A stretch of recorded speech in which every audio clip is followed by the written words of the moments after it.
ಕಂಡು ಬಂದಲ್ಲಿ ಅದನ್ನು ಸುಟ್ಟು ಹಾಕುವಲ್ಲಿ ನಾನೇ ಮೊದಲಿಗ. ಹಾಗಿದ್ದಾಗೂ ಈ ಸಂವಿಧಾನವನ್ನು ಪರಾಮರ್ಶೆಗೊಳಪಡಿಸಿ ಚರ್ಚೆಗೊಳಪಡಿಸಿ ಈ ದೇಶಕ್ಕೆ ಈ ಸಂವಿಧಾನ ಸಮರ್ಪಕವಾಗಿ ಆಡಳಿತ ನೀಡುತ್ತದೆ ಎಂಬ ಮಹದಾಶೆಯನ್ನು ಇಟ್ಟುಕೊಂಡು ಈ ಸಂವಿಧಾನವನ್ನು ಸಮರ್ಪಣೆ ಮಾಡುತ್ತಿದ್ದೇನೆ. ಮುಂದೊಂದು ದಿನ ಈ ದೇಶದಲ್ಲಿ ಕಾನೂನು ಸುವ್ಯವಸ್ಥೆ ಹಾಳಾದರೆ, ರಾಜಕೀಯ ಅಸ್ಥಿರತೆ ಉಂಟಾದರೆ ಅದಕ್ಕೆ ಸಂವಿಧಾನದ ತಪ್ಪಲ್ಲ, ಸಂವಿಧಾನವನ್ನು ಮುನ್ನಡೆಸಿಕೊಂಡು ಹೋಗ್ತಕ್ಕಂಥ ರಾಜಕಾರಣಿಗಳ ತಪ್ಪು ಎಂಬ ಮಾತನಾಡಿರ್ತಕ್ಕಂಥ ಮಹಾನ್ ಮಾನವತಾವಾದಿ ಸಂವಿಧಾನ ಶಿಲ್ಪಿ ಡಾಕ್ಟರ್ ಬಾಬಾ ಸಾಹೇಬ್ ಅಂಬೇಡ್ಕರ್ ಅವರನ್ನ ಈ ಪವಿತ್ರ ವೇದಿಕೆ ಮೂಲಕ ಸ್ಮರಿಸ್ತಾ, ಇವತ್ತು ಕರ್ನಾಟಕ ರಾಜ್ಯ ಸಂಘರ್ಷ ಸಮಿತಿ ಜಿಲ್ಲಾ ಶಾಖೆ ವಿಜಯಪುರದ ವತಿಯಿಂದ ನಡೆದಿರ್ತಕ್ಕಂಥ ಈ ಒಂದು ಹೋರಾಟದಲ್ಲಿ ಭಾಗವಹಿಸಿರ್ತಕ್ಕಂಥ ಎಲ್ಲ ನನ್ನ ಹೋರಾಟಗಾರರ ಮಿತ್ರರಲ್ಲಿ, ವಿಶೇಷವಾಗಿ ಸಿದ್ದರಾಮಯ್ಯನವರಲ್ಲಿ, ಜೊತೆಗೆ ಮಾಧ್ಯ ಸಾಸಾಬಳವರಲ್ಲಿ, ಚಾಮರಾಜನಗರವರೆಗೆ ಮಾನವ ಸರಪಳಿ ನಿರ್ಮಾಣ ಮಾಡುವುದರ ಮೂಲಕ ನಾವು ಪ್ರಜಾಪ್ರಭುತ್ವವಾದಿಗಳು ಅಂತೇಳಿ ಸಾರಿ ಹೇಳಿದ್ದಾರೆ. ನಾವು ಮೀಸಲಾತಿಯ ಪ್ರಕಾರ ನಾವು ಬದುಕ್ತೀವಿ ಅಂತೇಳಿ ಸಾರಿ ಹೇಳಿದ್ದಾರೆ. ಬಾಬಾ ಸಾಹೇಬರು ಬರೆದಿರತಕ್ಕಂಥ ಸಂವಿಧಾನವನ್ನು ಅಪ್ಪುಕೊಂಡಿದ್ದಾರೆ. ಆ ಕಾರಣಕ್ಕಾಗಿ ನಾವು ಬಿಜೆಪಿಯನ್ನ ಧಿಕ್ಕರಿಸ್ತೀವಿ ಅಂತಕ್ಕಂಥ ಮಾತನ್ನು ಹೇಳಲಿಕ್ಕೆ ಬಯಸ್ತಾ ಇದ್ದೀವಿ. ಹಾಗಾಗಿ ಇವತ್ತು ಇನ್ನೂ ಸಾಕಷ್ಟು ವಿಚಾರಗಳಿವೆ ಬಿಜೆಪಿಗಳು. ಇವತ್ತು ಮಂಡಲ ಆಯೋಗ ನಾವು ಹುಟ್ಟೋದಕ್ಕಿಂತ ಮೊದಲೇ ಬಂದಿತ್ತೇನೋ ಬಹುತೇಕ ನಾವು ಓದ್ತಕ್ಕಂಥ ಸಂದರ್ಭದಲ್ಲಿ. ಮಂಡಲ ಆಯೋಗ ತಂದ್ರೇನು?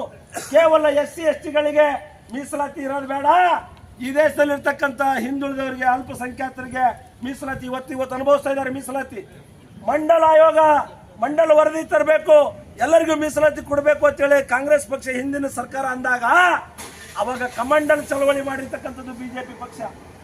ಮಂಡಲ್ ಬೇಡ, ಕಮಂಡಲ್ ಬೇಕು ನಮಗೆ ಅಂತೇಳಿ ಕೈಯಾಗ ಒಂದು ಕಿಟ್ಲಿ ಹಿಡ್ಕೊಂಡು ಹೋರಾಟ ಮಾಡಿರ್ತಕ್ಕಂಥದ್ದು ಬಿಜೆಪಿ ಪಕ್ಷ.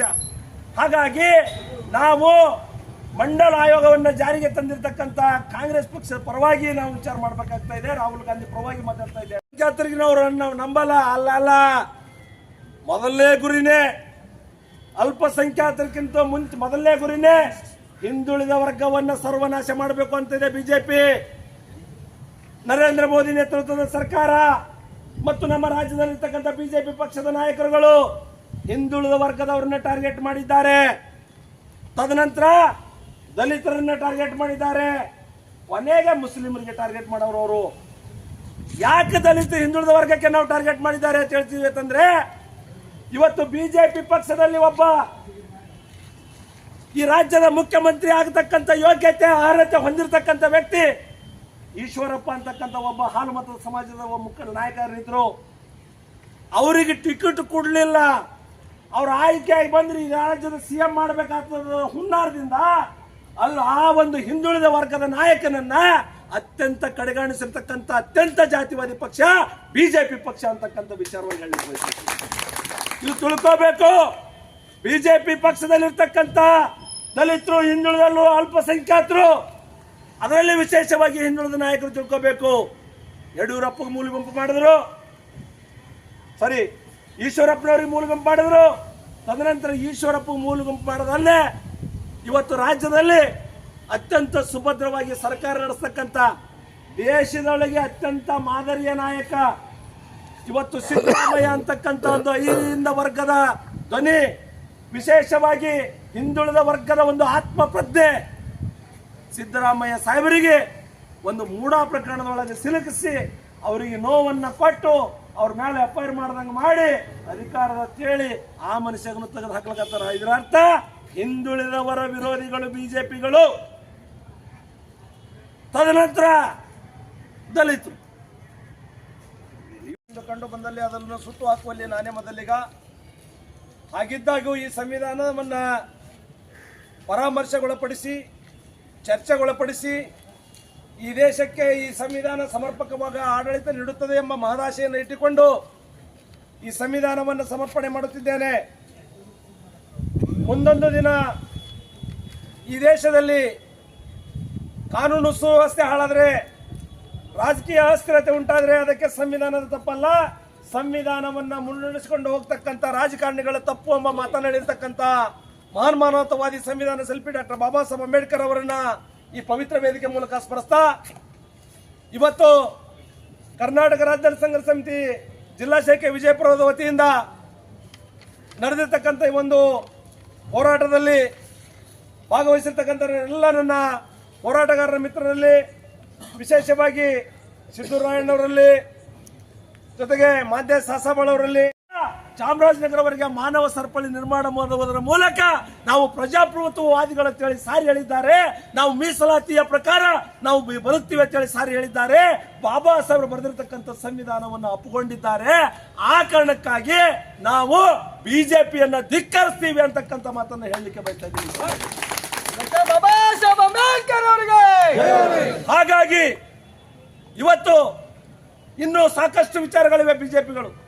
ಇವತ್ತು ಮಂಡಲ ಆಯೋಗ ನಾವು ಹುಟ್ಟೋದಕ್ಕಿಂತ ಮೊದಲೇ ಬಂದಿತ್ತೇನೋ ಬಹುತೇಕ ನಾವು ಓದ್ತಕ್ಕಂಥ ಸಂದರ್ಭದಲ್ಲಿ ಮಂಡಲ ಆಯೋಗ ತಂದ್ರೇನು, ಕೇವಲ SC STಗಳಿಗೆ ಮೀಸಲಾತಿ ಇರೋದು ಬೇಡ, ಈ ದೇಶದಲ್ಲಿರ್ತಕ್ಕಂಥ ಹಿಂದುಳಿದವರಿಗೆ, ಅಲ್ಪಸಂಖ್ಯಾತರಿಗೆ ಮೀಸಲಾತಿ ಇವತ್ತು ಅನುಭವಿಸ್ತಾ ಇದ್ದಾರೆ. ಮೀಸಲಾತಿ ಮಂಡಲ ಆಯೋಗ ಮಂಡಲ ವರದಿ ತರಬೇಕು, ಎಲ್ಲರಿಗೂ ಮೀಸಲಾತಿ ಕೊಡಬೇಕು ಅಂತೇಳಿ ಕಾಂಗ್ರೆಸ್ ಪಕ್ಷ ಹಿಂದಿನ ಸರ್ಕಾರ ಅಂದಾಗ ಅವಾಗ ಕಮಂಡಲ್ ಚಳವಳಿ ಮಾಡಿರ್ತಕ್ಕಂಥದ್ದು ಬಿಜೆಪಿ ಪಕ್ಷ. ಮಂಡಲ್ ಬೇಡ, ಕಮಂಡಲ್ ಬೇಕು ನಮಗೆ ಅಂತೇಳಿ ಕೈಯಾಗ ಒಂದು ಕಿಟ್ಲಿ ಹಿಡ್ಕೊಂಡು ಹೋರಾಟ ಮಾಡಿರ್ತಕ್ಕಂಥದ್ದು ಬಿಜೆಪಿ ಪಕ್ಷ. ಹಾಗಾಗಿ ನಾವು ಮಂಡಲ ಆಯೋಗವನ್ನು ಜಾರಿಗೆ ತಂದಿರತಕ್ಕಂಥ ಕಾಂಗ್ರೆಸ್ ಪಕ್ಷದ ಪರವಾಗಿ ನಾವು ವಿಚಾರ ಮಾಡಬೇಕಾಗ್ತಾ ಇದೆ. ರಾಹುಲ್ ಗಾಂಧಿ ಪರವಾಗಿ ಮಾತಾಡ್ತಾ ಇದ್ದೇವೆ. ಜಾತ್ರೆಗೆ ನಾವು ನಂಬಲ್ಲ, ಅಲ್ಲ ಮೊದಲನೇ ಗುರಿನೇ ಅಲ್ಪಸಂಖ್ಯಾತರಿಗಿಂತ ಮುಂಚೆ ಮೊದಲನೇ ಗುರಿನೇ ಹಿಂದುಳಿದ ವರ್ಗವನ್ನು ಸರ್ವನಾಶ ಮಾಡಬೇಕು ಅಂತಿದೆ ಬಿಜೆಪಿ. ನರೇಂದ್ರ ಮೋದಿ ನೇತೃತ್ವದ ಸರ್ಕಾರ ಮತ್ತು ನಮ್ಮ ರಾಜ್ಯದಲ್ಲಿರ್ತಕ್ಕಂಥ ಬಿಜೆಪಿ ಪಕ್ಷದ ನಾಯಕರುಗಳು ಹಿಂದುಳಿದ ವರ್ಗದವರನ್ನ ಟಾರ್ಗೆಟ್ ಮಾಡಿದ್ದಾರೆ. ತದನಂತರ ದಲಿತರನ್ನ ಟಾರ್ಗೆಟ್ ಮಾಡಿದ್ದಾರೆ. ಕೊನೆಗೆ ಮುಸ್ಲಿಮರಿಗೆ ಟಾರ್ಗೆಟ್ ಮಾಡೋರು ಅವರು. ಯಾಕೆ ದಲಿತ ಹಿಂದುಳಿದ ವರ್ಗಕ್ಕೆ ನಾವು ಟಾರ್ಗೆಟ್ ಮಾಡಿದ್ದಾರೆ ಅಂತ ಹೇಳ್ತೀವಿ ಅಂತಂದ್ರೆ, ಇವತ್ತು ಬಿಜೆಪಿ ಪಕ್ಷದಲ್ಲಿ ಒಬ್ಬ ಈ ರಾಜ್ಯದ ಮುಖ್ಯಮಂತ್ರಿ ಆಗತಕ್ಕಂಥ ಯೋಗ್ಯತೆ ಅರ್ಹತೆ ಹೊಂದಿರತಕ್ಕಂಥ ವ್ಯಕ್ತಿ ಈಶ್ವರಪ್ಪ ಅಂತಕ್ಕಂಥ ಒಬ್ಬ ಹಾಲು ಮತದ ಸಮಾಜದ ಒಬ್ಬ ಮುಖ್ಯ ನಾಯಕರಿದ್ರು. ಅವರಿಗೆ ಟಿಕೆಟ್ ಕೊಡಲಿಲ್ಲ. ಅವ್ರ ಆಯ್ಕೆಯಾಗಿ ಬಂದ್ರೆ ಈ ರಾಜ್ಯದ CM ಮಾಡಬೇಕಾಗ್ತದ ಹುನ್ನಾರದಿಂದ ಅಲ್ಲ, ಆ ಒಂದು ಹಿಂದುಳಿದ ವರ್ಗದ ನಾಯಕನನ್ನ ಅತ್ಯಂತ ಕಡೆಗಾಣಿಸಿರ್ತಕ್ಕಂಥ ಅತ್ಯಂತ ಜಾತಿವಾದಿ ಪಕ್ಷ ಬಿಜೆಪಿ ಪಕ್ಷ ಅಂತಕ್ಕಂಥ ವಿಚಾರವಾಗಿ ಹೇಳಲಿಕ್ಕೆ ಇದು ತಿಳ್ಕೋಬೇಕು. ಬಿಜೆಪಿ ಪಕ್ಷದಲ್ಲಿರ್ತಕ್ಕಂಥ ದಲಿತರು, ಹಿಂದುಳಿದವರು, ಅಲ್ಪಸಂಖ್ಯಾತರು, ಅದರಲ್ಲಿ ವಿಶೇಷವಾಗಿ ಹಿಂದುಳಿದ ನಾಯಕರು ತಿಳ್ಕೋಬೇಕು. ಯಡಿಯೂರಪ್ಪಗೆ ಮೂಲ ಗುಂಪು ಮಾಡಿದ್ರು, ಸರಿ, ಈಶ್ವರಪ್ಪನವ್ರಿಗೆ ಮೂಲ ಗುಂಪು ಮಾಡಿದ್ರು. ತದನಂತರ ಈಶ್ವರಪ್ಪಗೆ ಮೂಲ ಗುಂಪು ಮಾಡೋದಲ್ಲೇ ಇವತ್ತು ರಾಜ್ಯದಲ್ಲಿ ಅತ್ಯಂತ ಸುಭದ್ರವಾಗಿ ಸರ್ಕಾರ ನಡೆಸ್ತಕ್ಕಂಥ ದೇಶದೊಳಗೆ ಅತ್ಯಂತ ಮಾದರಿಯ ನಾಯಕ ಇವತ್ತು ಸಿದ್ದರಾಮಯ್ಯ ಅಂತಕ್ಕಂಥ ಒಂದು ಅಹಿಂದ ವರ್ಗದ ಧ್ವನಿ, ವಿಶೇಷವಾಗಿ ಹಿಂದುಳಿದ ವರ್ಗದ ಒಂದು ಆತ್ಮ ಪ್ರಜ್ಞೆ ಸಿದ್ದರಾಮಯ್ಯ ಸಾಹೇಬರಿಗೆ ಒಂದು ಮೂಢ ಪ್ರಕರಣದೊಳಗೆ ಸಿಲುಕಿಸಿ ಅವರಿಗೆ ನೋವನ್ನು ಕೊಟ್ಟು ಅವ್ರ ಮೇಲೆ FIR ಮಾಡ್ದಂಗೆ ಮಾಡಿ ಅಧಿಕಾರದ ತೇಳಿ ಆ ಮನುಷ್ಯಗನ್ನು ತೆಗೆದು ಹಾಕ್ಲಕತ್ತಾರ. ಇದರ ಅರ್ಥ ಹಿಂದುಳಿದವರ ವಿರೋಧಿಗಳು ಬಿಜೆಪಿಗಳು. ತದನಂತರ ದಲಿತರು ಕಂಡು ಬಂದಲ್ಲಿ ಅದನ್ನು ಸುಟ್ಟು ಹಾಕುವಲ್ಲಿ ನಾನೇ ಮೊದಲಿಗ. ಹಾಗಿದ್ದಾಗೂ ಈ ಸಂವಿಧಾನವನ್ನ ಪರಾಮರ್ಶೆಗೊಳಪಡಿಸಿ, ಚರ್ಚೆಗೊಳಪಡಿಸಿ ಈ ದೇಶಕ್ಕೆ ಈ ಸಂವಿಧಾನ ಸಮರ್ಪಕವಾಗಿ ಆಡಳಿತ ನೀಡುತ್ತದೆ ಎಂಬ ಮಹದಾಶೆಯನ್ನು ಇಟ್ಟುಕೊಂಡು ಈ ಸಂವಿಧಾನವನ್ನು ಸಮರ್ಪಣೆ ಮಾಡುತ್ತಿದ್ದೇನೆ. ಮುಂದೊಂದು ದಿನ ಈ ದೇಶದಲ್ಲಿ ಕಾನೂನು ಸುವ್ಯವಸ್ಥೆ ಹಾಳಾದರೆ, ರಾಜಕೀಯ ಅಸ್ಥಿರತೆ ಉಂಟಾದರೆ ಅದಕ್ಕೆ ಸಂವಿಧಾನದ ತಪ್ಪಲ್ಲ, ಸಂವಿಧಾನವನ್ನು ಮುನ್ನಡೆಸಿಕೊಂಡು ಹೋಗ್ತಕ್ಕಂಥ ರಾಜಕಾರಣಿಗಳ ತಪ್ಪು ಎಂಬ ಮಾತನಾಡಿರ್ತಕ್ಕಂಥ ಮಹಾನ್ ಮಾನವತಾವಾದಿ ಸಂವಿಧಾನ ಶಿಲ್ಪಿ ಡಾಕ್ಟರ್ ಬಾಬಾ ಸಾಹೇಬ್ ಅಂಬೇಡ್ಕರ್ ಅವರನ್ನ ಈ ಪವಿತ್ರ ವೇದಿಕೆ ಮೂಲಕ ಸ್ಮರಿಸ್ತಾ, ಇವತ್ತು ಕರ್ನಾಟಕ ರಾಜ್ಯ ಸಂಘರ್ಷ ಸಮಿತಿ ಜಿಲ್ಲಾ ಶಾಖೆ ವಿಜಯಪುರದ ವತಿಯಿಂದ ನಡೆದಿರ್ತಕ್ಕಂಥ ಈ ಒಂದು ಹೋರಾಟದಲ್ಲಿ ಭಾಗವಹಿಸಿರ್ತಕ್ಕಂಥ ಎಲ್ಲ ನನ್ನ ಹೋರಾಟಗಾರರ ಮಿತ್ರರಲ್ಲಿ, ವಿಶೇಷವಾಗಿ ಸಿದ್ದರಾಮಯ್ಯನವರಲ್ಲಿ, ಜೊತೆಗೆ ಮಾಧ್ಯ ಸಾಸಾಬಳವರಲ್ಲಿ, ಚಾಮರಾಜನಗರವರೆಗೆ ಮಾನವ ಸರಪಳಿ ನಿರ್ಮಾಣ ಮಾಡುವುದರ ಮೂಲಕ ನಾವು ಪ್ರಜಾಪ್ರಭುತ್ವವಾದಿಗಳು ಅಂತೇಳಿ ಸಾರಿ ಹೇಳಿದ್ದಾರೆ. ನಾವು ಮೀಸಲಾತಿಯ ಪ್ರಕಾರ ನಾವು ಬದುಕ್ತೀವಿ ಅಂತೇಳಿ ಸಾರಿ ಹೇಳಿದ್ದಾರೆ. ಬಾಬಾ ಸಾಹೇಬರು ಬರೆದಿರ್ತಕ್ಕಂಥ ಸಂವಿಧಾನವನ್ನು ಒಪ್ಪಿಕೊಂಡಿದ್ದಾರೆ. ಆ ಕಾರಣಕ್ಕಾಗಿ ನಾವು ಬಿಜೆಪಿಯನ್ನ ಧಿಕ್ಕರಿಸ್ತೀವಿ ಅಂತಕ್ಕಂಥ ಮಾತನ್ನು ಹೇಳಲಿಕ್ಕೆ ಬಯಸ್ತಾ ಇದ್ದೀವಿ. ಬಾಬಾ ಸಾಹೇಬ್ ಅಂಬೇಡ್ಕರ್ ಅವರಿಗೆ. ಹಾಗಾಗಿ ಇವತ್ತು ಇನ್ನೂ ಸಾಕಷ್ಟು ವಿಚಾರಗಳಿವೆ ಬಿಜೆಪಿಗಳು.